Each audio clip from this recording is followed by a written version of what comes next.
So they've got even less time to respond.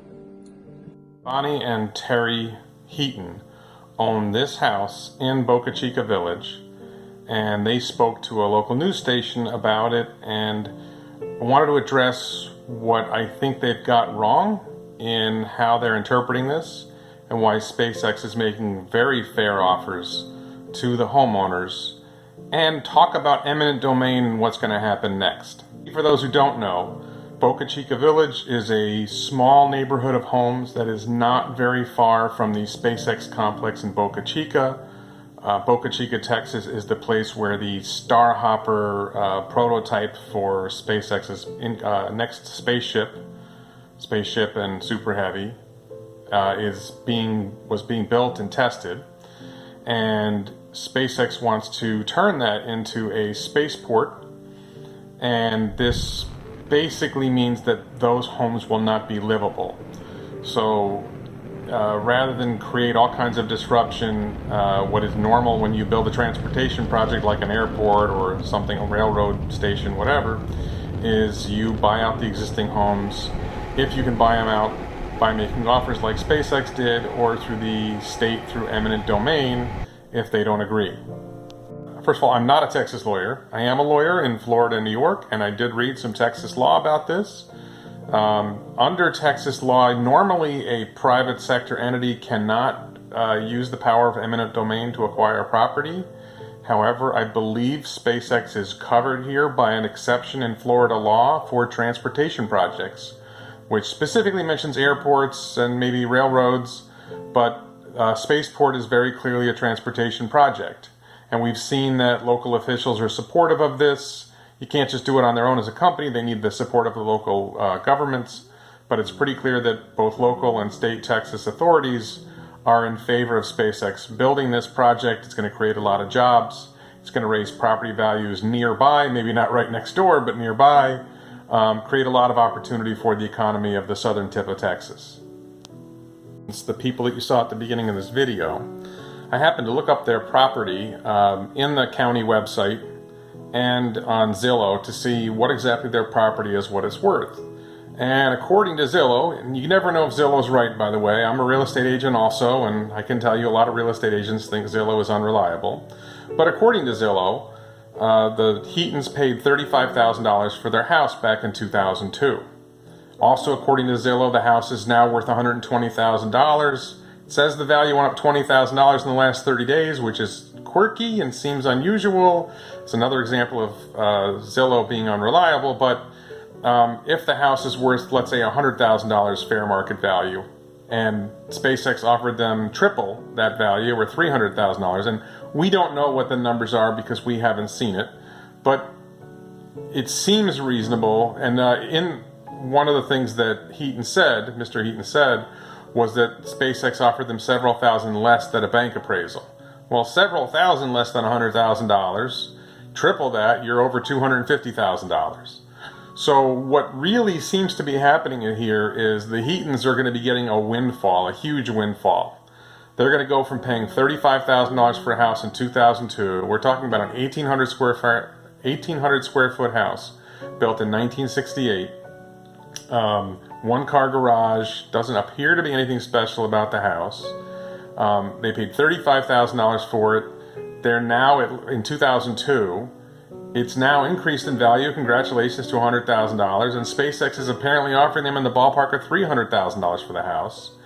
And they're not happy with that. And it is a common position people take, well, wait, I want, more, and they think they can hold out the big company for more money. It's a very risky strategy to take that approach because, $300,000 is a lot of money for a $100,000 house. Now, as I understand eminent domain proceedings in Texas, they only have to pay them fair market value. So offering them triple the value of their homes is a very favorable offer compared to what I've read a lot of eminent domain proceedings do, which is offer what the fair market value is, slightly above, slightly below.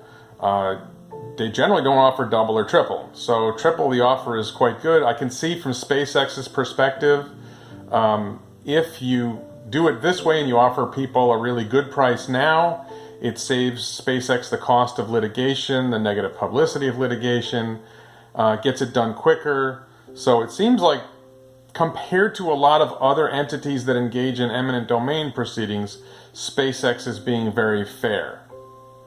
Things that Terry Heaton said is that it's going to cost them a lot of money to find something comparable to the house they have now. And that's ridiculous because you have a $100,000 house, a comparable house would be a $100,000 house. Now, I looked around, again on Zillow, again not completely reliable, and there are lots of houses in that area for less than $300,000 in the same size, having a one-car garage or more, and plenty of houses much less than $300,000. The top price I saw was $275,000. So you want to buy a house somewhere near there for less than $300,000, you can probably find something for $100,000 and bank $200,000 and be happy. The consequence if they don't go along is that SpaceX is forced to go into the eminent domain proceeding. And when SpaceX goes into an eminent domain proceeding, now SpaceX has to spend money on lawyers, which I don't think Elon likes to do. And the end result is it costs SpaceX more money, but at the end result of the eminent domain proceeding, you get fair market value, which is $100,000.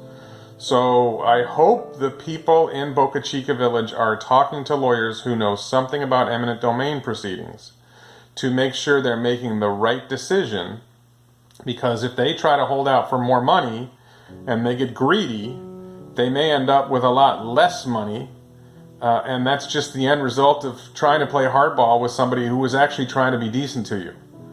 The reality is this is a project, this eminent domain happens all over the country for all kinds of things.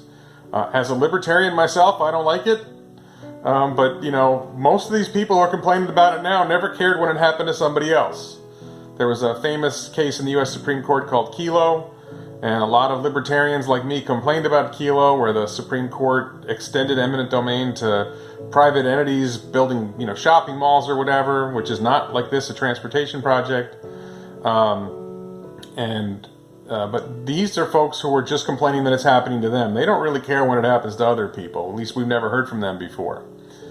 This is kind of like a not in my backyard thing. And at the same time, a lot of people there are happy that SpaceX is there. Some of them have been enjoying it. They've been taking pictures. Some of them have been making money, putting YouTube videos up, showing what's going on at Boca Chica. So it's a little, I think there's some hypocrisy by some of the people involved. But regardless, as I look at things, the triple fair market value offer from SpaceX, even if the fair market value is a little low, triple fair market value, for somebody who paid $35,000 a house in 2002 to walk away with $300,000, or in that ballpark, you're making a killing. You should be thrilled. I understand it's my house. I love it. I've lived here for a long time. I want to stay here. I get that. And, you know, from a libertarian perspective, you should be able to. But we don't live in a libertarian society, and you probably don't vote libertarian, so I don't want to hear it from you. Start voting libertarian and then talk to me. Here's the deal. We live in a society that has eminent domain. It's written in the U.S. Constitution. It's written in the Texas Constitution and Texas state law. And you've got to comply with the law. So this is what's coming. And if you want what's best for you, it looks to me like you want to take that offer, take all the extra money you're getting, take the other benefits SpaceX is offering, like free VIP viewing of launches, and move on. If you play the dangerous game, you may end up with less money and not happy. And make sure you talk to a lawyer soon, because I'm not a Texas lawyer. You want to talk to a Texas lawyer who knows what they're talking about.